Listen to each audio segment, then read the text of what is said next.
Hello friends, welcome to मासूम solution. दोस्तों, आज के इस वीडियो में हम लोग बात करने वाले हैं क्लास 12 अकाउंट्स के एक बहुत ही इंपॉर्टेंट कंसेप्ट के बारे में, यानी कि मीनिंग एंड फीचर्स या फिर कैरेक्टरिस्टिक्स ऑफ ए कंपनी।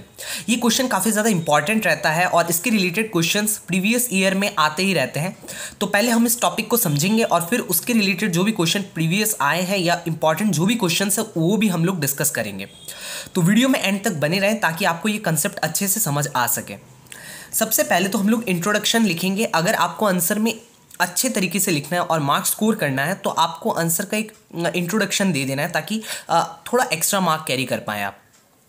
तो एक company form of business organisation represents the third stage in the evolution of forms of business organisation. तो कंपनी जो है वो थर्ड स्टेज होती है in the evolution of forms of business organisation. इसको अगर हम लोग डायग्राम से समझें तो 3 स्टेजेस होते हैं एक बिजनेस ऑर्गेनाइजेशन को इवोल्यूशन में। जैसे इंसानों का इवोल्यूशन हुआ, बंदर से हम इंसान बने, वैसे ही एक बिजनेस का इवोल्यूशन 3 स्टेजेस में होता है। सबसे पहला स्टेज होता है सोल प्रोप्राइटरशिप, दूसरा सेकंड स्टेज होता है पार्टनरशिप और जो थर्ड स्टेज होता है वो है कंपनी। तो इसलिए कंपनी जो होती है वो थर्ड स्टेज होती है in the evolution of business organisation. वही चीज़ अभी हमने यहाँ पर पढ़ा। तो यहाँ पर क्या लिखा हुआ था, company form of business organisation represents the third stage in the evolution of forms of business organisation. The first 2 are sole proprietorship and partnership forms, जैसे मैंने अभी आपको डायग्राम में दिखाया।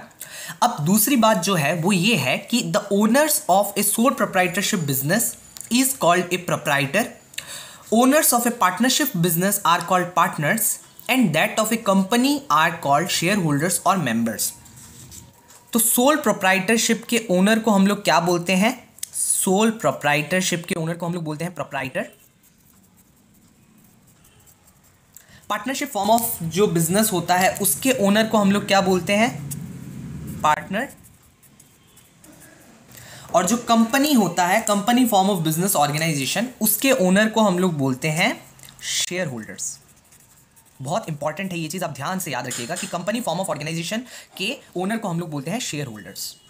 तो company form of business organisation का जो owner होता है उसको हम लोग शेयर होल्डर्स भी बोल सकते हैं या फिर हम लोग उसको मेंबर्स भी बोल सकते हैं, ठीक है ना। तो डायग्राम से जब हम लोग किसी चीज़ को समझते हैं या किसी कंसेप्ट को समझते हैं तो वो लॉन्ग टर्म के लिए हमारे माइंड में रहता है और हमें याद रहता है। तो ये है owners of different form of business organisation. तो अभी तक हमने क्या पढ़ा? बिजनेस फॉर्म ऑफ ऑर्गेनाइजेशन के इवोल्यूशन में 3 स्टेजेस थे। फर्स्ट स्टेज है सोल प्रोप्राइटरशिप, सेकंड स्टेज है पार्टनरशिप और थर्ड स्टेज है कंपनी। सोल प्रोप्राइटरशिप का जो ओनर होता है उसको हम लोग प्रोप्राइटर बोलते हैं। पार्टनरशिप जो बिजनेस होता है उसके ओनर को हम लोग पार्टनर्स बोलते हैं और जो company form of business organisation होता है उसके ओनर्स को हम लोग शेयर होल्डर्स और मेंबर्स बोलते हैं। तो company form of business organisation जो है वो थर्ड स्टेज है in the evolution of business organisation. अब बात करते हैं हम लोग मीनिंग ऑफ ए कंपनी के बारे में कि कंपनी एग्जैक्टली होता क्या है। कंपनी या फिर a joint stock company is an artificial person created by law with a fixed capital divisible into transferable units called shares। सबसे पहले तो एक कंपनी जो है वो एक आर्टिफिशियल पर्सन होती है, मतलब नेचुरल हम ह्यूमन बीइंग की तरह कोई इंसान नहीं होता, आर्टिफिशियल पर्सन होती है जिसके हाथ पैर वो सब कुछ नहीं होते, बट इनकी एक सेपरेट लीगल एंटिटी है या फिर ये लोग का एक सेपरेट लीगल आइडेंटिटी है। क्रिएटेड बाय लॉ, इसको लॉ जो है वो क्रिएट करता है with fixed capital divisible into transferable units called shares. अब कंपनी शुरू करने के लिए कुछ पैसों की ज़रूरत होती है तो उसको हम लोग बोलते हैं कैपिटल। या कोई भी बिजनेस ऑर्गेनाइजेशन शुरू करने के लिए हमें कुछ पैसे चाहिए या कुछ एसेट्स चाहिए जिससे हम लोग बिजनेस को शुरू कर सके, तो उसको हम लोग कैपिटल बोलते हैं। तो कंपनी फॉर्म ऑफ ऑर्गेनाइजेशन जो होता है वो शुरू होने के पहले एक फिक्स्ड कैपिटल से शुरू किया जाता है जिसको हम लोग ट्रांसफरेबल यूनिट्स, जिसको यूनिट्स को हम लोग ट्रांसफ़र कर सकें, तो वो जो यूनिट्स होते हैं उनको हम लोग शेयर्स बोलते हैं। विथ परपेचुअल सक्सेशन, यानी कि इनकी लॉन्ग लाइफ होती है। ये किसी भी जो शेयर होल्डर होता है उसके डेथ, लूनेसी, इन सब से अफेक्ट नहीं होता है, ये लॉन्ग टर्म होता है। एंड कॉमन सील, और साथ ही क्योंकि इसके तो हाथ नहीं है तो ये सिग्नेचर नहीं कर सकता, तो इसलिए कंपनी की एक कॉमन सील होती है। तो ये जो चीज़ें थी ये बहुत ध्यान से याद रखिएगा। सबसे पहले कंपनी एक आर्टिफिशियल पर्सन होता है, दूसरी बात जो है वो है कि कंपनी में परपेचुअल सक्सेशन होती है और तीसरी बात इसका एक कॉमन सील होता है। The company has a separate legal entity, जैसे मैंने आपको पहले ही बताया कि कंपनी का एक सेपरेट लीगल एग्जिस्टेंस होता है, मतलब कंपनी के जो मेंबर्स होते हैं उनके ऊपर अगर केस हो गया तो कंपनी के ऊपर कोई या उसके एग्जिस्टेंस के ऊपर कोई इफेक्ट नहीं होगा। कंपनी और उसके मेंबर्स दोनों सेपरेट है इसमें। It must be compulsorily registered, company को हमेशा अपने आप को रजिस्टर्ड करवाना पड़ता है, जिसको हम लोग इनकॉर्पोरेशन भी बोलते हैं। और जो हम लोग जानते ही हैं कि कंपनी का एक एक्ट भी होता है, कंपनीज एक्ट 1956, और अभी जो नया एक्ट था वो है companies act 2013। The company is owned by share holders, company को ओन कौन करता है? Share holders. ये याद रखिएगा क्योंकि बाद में इसका ज़रूरत पड़ने वाला है। तो कंपनी का मालिक कौन होता है? Share holders. देखिए, कंपनी जब शुरू की जाती है तो एक फिक्स्ड अमाउंट ऑफ कैपिटल चाहिए होता है। तो कैपिटल कैसे रेज किया जाता है? कंपनी कैसे रेज करती है? शेयर्स को इशू करके।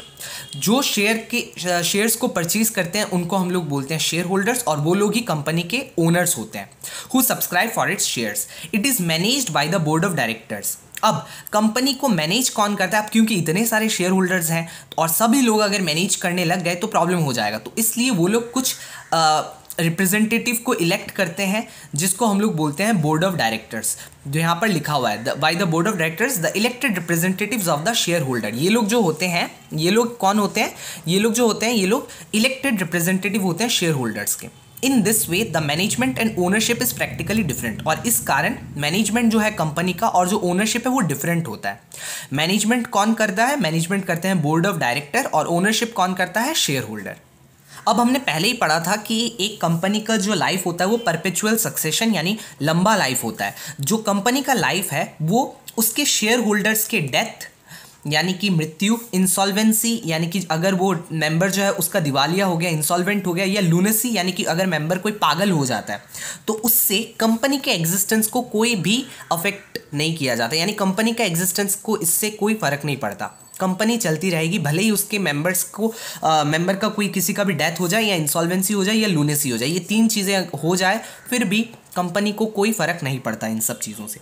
The liability of the share holder is limited. ये बहुत इंपॉर्टेंट बात है, इसको भी आप दिमाग में याद रखिएगा कि जो कंपनी का जो शेयर होल्डर्स होते हैं उनकी लायबिलिटी हमेशा लिमिटेड रहती है to the face value of shares held by a particular shareholder. तो यानी कि जितना शेयर्स का उनका फेस वैल्यू है उतना तक ही उनकी लायबिलिटी रहेगी, उससे ज़्यादा नहीं रहेगी। फॉर एग्जाम्पल, अगर किसी आदमी ने 100 रुपये का शेयर खरीदा है, फेस वैल्यू 100 रुपये है, तो उसका लायबिलिटी जो रहेगा वो 100 रुपये तक ही रहेगा, उससे ज़्यादा उसकी लायबिलिटी नहीं रहेगी। जबकि सोल प्रोप्राइटरशिप और पार्टनरशिप में जो लायबिलिटी होती है वो अनलिमिटेड होती है, ठीक है ना। तो कंपनी फॉर्म ऑफ ऑर्गेनाइजेशन में लायबिलिटी हमेशा शेयर होल्डर्स की लिमिटेड रहती है। अब अगर आप आंसर में एक डेफिनेशन छोटा सा याद करके अगर ऐड कर दें तो आंसर और अच्छा हो जाता है, तो इसलिए मैंने एक छोटा सा डेफिनेशन लिखा है क्योंकि याद करने में ज़्यादा मुश्किल ना हो। और एक और बात, अगर आपको इन सब नोट्स का पिक्चर्स चाहिए जो भी आपको वीडियो में दिख रहे हैं, तो आप मुझे इंस्टाग्राम पे फॉलो कर सकते हैं और मैसेज कर सकते हैं, मैं आपको सभी चीज़ें प्रोवाइड कर दूंगा, ठीक है। तो according to Lindley, a company is an artificial person created by law with a perpetual succession and a common seal. जो हमने इतनी देर पढ़ा कि कंपनी एक आर्टिफिशियल पर्सन है, कोई रियल नेचुरल पर्सन नहीं है, जिसको लॉ क्रिएट करता है, जिसका परपेचुअल सक्सेशन होता है, यानी कि कंपनी के एग्जिस्टेंस को जो उसके मेंबर्स होते हैं उनकी डेथ, लूनेसी या फिर इंसॉल्वेंसी अफेक्ट नहीं करती है, और साथ ही कंपनी का एक कॉमन सील होता है, ठीक है। अब बात करते हैं कंपनी फॉर्म ऑफ ऑर्गेनाइजेशन के फीचर्स के बारे में। तो कंपनी फॉर्म ऑफ ऑर्गेनाइजेशन के कुछ फीचर्स देख लेते हैं। सबसे पहली चीज़ है लीगल एंटिटी। लीगल एंटिटी का मतलब है कि कंपनी जो है ये एक सेपरेट लीगल पर्सन है या सेपरेट लीगल आइडेंटिटी है इसकी, जो कि उसके मेंबर्स से अलग है, ठीक है। मेंबर्स और कंपनी एक आइडेंटिटी नहीं होती, दोनों की सेपरेट लीगल आइडेंटिटी होती है, सेपरेट लीगल एग्जिस्टेंस होती है। नेक्स्ट पॉइंट है परपेचुअल सक्सेशन। फिर से वही बात कि कंपनी का एक परपेचुअल सक्सेशन होता है, यानी कि कंपनी की जो लाइफ होती है वो किसी भी मेंबर्स के डेथ, लूनेसी या इंसॉल्वेंसी से अफेक्ट नहीं होती है। तो लीगल एंटिटी के बाद सेकंड फीचर था परपेचुअल सक्सेशन। थर्ड फीचर है रजिस्टर्ड वॉलेंटरी एसोसिएशन, यानी कि जो कंपनी फॉर्म ऑफ ऑर्गेनाइजेशन है ये एक रजिस्टर्ड वॉलेंटरी एसोसिएशन है। इसका मतलब क्या है कि ये जब शुरू होती है तो ये choice and consent of the members, किसी मेंबर को फोर्स नहीं किया जाता, उनकी अपनी चॉइस होती है, उनका अपना कंसेंट होता है। जैसे वो लोग एक बिजनेस को शुरू करते हैं जिसको हम लोग कंपनी बोलते हैं, और इसमें मेनली ये लोग किस लिए शुरू करते हैं कंपनी को? प्रॉफिट अर्न करने के लिए, ठीक है ना। तो ये वॉलेंटरी एसोसिएशन है, किसी के प्रेशर में फोर्सफुली नहीं किया जाता और रजिस्ट्रेशन करवा के ही इसको शुरू किया जाता है, राइट। नेक्स्ट हम लोग बात करते हैं इसके नेक्स्ट फीचर के बारे में। तो इसका जो नेक्स्ट फीचर है वो है number 4, limited liability of the members.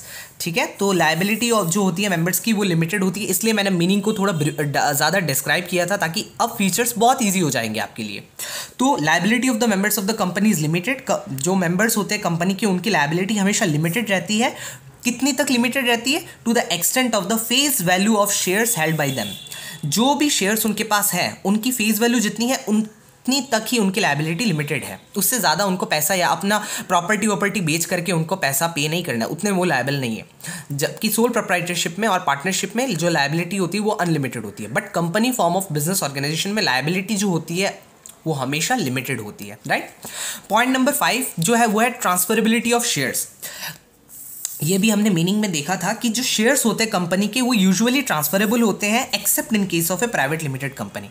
Private limited company छोड़ करके यानी कि पब्लिक कंपनी में हमेशा ज़्यादातर शेयर्स ट्रांसफरेबल होते हैं। In case of a private company shares जो होते हैं वो ट्रांसफरेबल सब्जेक्ट होते हैं to the restriction impose by the, जो आर्टिकल्स ऑफ एसोसिएशन जो भी रेस्ट्रिक्शन देती है उसको फॉलो करके जो रेस्ट्रिक्शन होता है वो होता है अपना प्राइवेट लिमिटेड कंपनी का। तो प्राइवेट लिमिटेड कंपनी के शेयर्स जो हैं वो ट्रांसफरेबल नहीं होते हैं क्योंकि उनमें क्या होता है कि कुछ रेस्ट्रिक्शंस होती हैं जो कि आर्टिकल्स ऑफ एसोसिएशन के द्वारा दिए जाते हैं। बट पब्लिक कंपनी में जो शेयर्स होते हैं वो ट्रांसफरेबल होते हैं। ठीक है, नेक्स्ट आता है कॉमन सील। अब क्योंकि कंपनी एक आर्टिफिशियल लीगल पर्सन है तो ये साइन नहीं कर सकती, तो इसलिए क्या होता है इसके कंपनी के बिहाफ में कुछ नेचुरल पर्सन एक्ट करते हैं जिनको हम लोग क्या बोलते हैं, डायरेक्टर बोलते हैं। वो लोग कंपनी के बिहाफ में एक्ट करते हैं। The person acts on behalf of the company and sign on behalf of the company. क्योंकि कंपनी एक नेचुरल पर्सन नहीं है, वो एक आर्टिफिशियल पर्सन है, तो वो साइन नहीं कर सकता। तो उसके बिहाफ में कौन साइन करेगा? डायरेक्टर साइन करेगा। कैसे साइन करेगा? एक कॉमन सील होता है कंपनी का, उसके थ्रू साइन करेगा। और ये जो है common seal, it is the official signature of the company. ये कंपनी की एक ऑफिशियल सिग्नेचर होती है। तो दोस्तों अभी जो हमने टॉपिक पढ़ा उसके रिलेटेड अब हम कुछ क्वेश्चन सॉल्व करेंगे और अब मुझे पता चलेगा आपको ये टॉपिक कितना अच्छे से समझ आएगा और आप अपने आप को भी टेस्ट कर सकते हैं। तो क्वेश्चन को साथ में सॉल्व करते हैं। आप भी कमेंट सेक्शन में इसका आंसर ज़रूर बताएं। मेरे को पूरा विश्वास है कि आप सब के सब आंसर बहुत ही अच्छे से बता पाएंगे। और एक और बात मैं आपको बता दूँ, ये जो भी क्वेश्चन हैं ये बहुत ज़्यादा इंपॉर्टेंट भी हैं क्योंकि ये प्रीवियस ईयर में आए हुए हैं। तो सबसे पहले स्टेट वेदर ट्रू और फॉल्स। सबसे पहला क्वेश्चन है, a company is an artificial person. क्या जवाब है आप मुझे कमेंट सेक्शन में बताएं। ये ऑब्वियसली इसका आंसर क्या होगा? ट्रू होगा। मुझे पता है कि आपने बिल्कुल सही आंसर बताया। Next, companies shares are generally transferable. तो ये क्या होगा, ट्रू या फॉल्स? तो कंपनी के शेयर्स जनरली ट्रांसफरेबल होता है, तो ये बिल्कुल सही बात है, ये ट्रू है। प्राइवेट पब्लिक कंपनी में तो जनरली ट्रांसफरेबल पूरा होता ही है, बट प्राइवेट कंपनी में कुछ रेस्ट्रिक्शंस इंपोज किए जाते हैं by the articles of association. ये हमने थोड़ी देर पहले ही पढ़ा था। नेक्स्ट है, share holders are the owners of the company. तो ये बात सही है या गलत? तो ये हमने ये भी पढ़ा रखा है कि share holders are the owners of the company, true. Next question है, the liability of members of a company is generally unlimited. जो लायबिलिटी होती है मेंबर्स ऑफ ए कंपनी वो जनरली अनलिमिटेड होती है। क्या ये बात सही है? जी नहीं, तो ये बिल्कुल गलत है क्योंकि liability of the members of a company is generally limited होता है। तो ये आंसर होगा फॉल्स। आप सही दे रहे हैं ना? कमेंट सेक्शन में बताते रहें मेरे को। A company has a separate legal entity different from its members.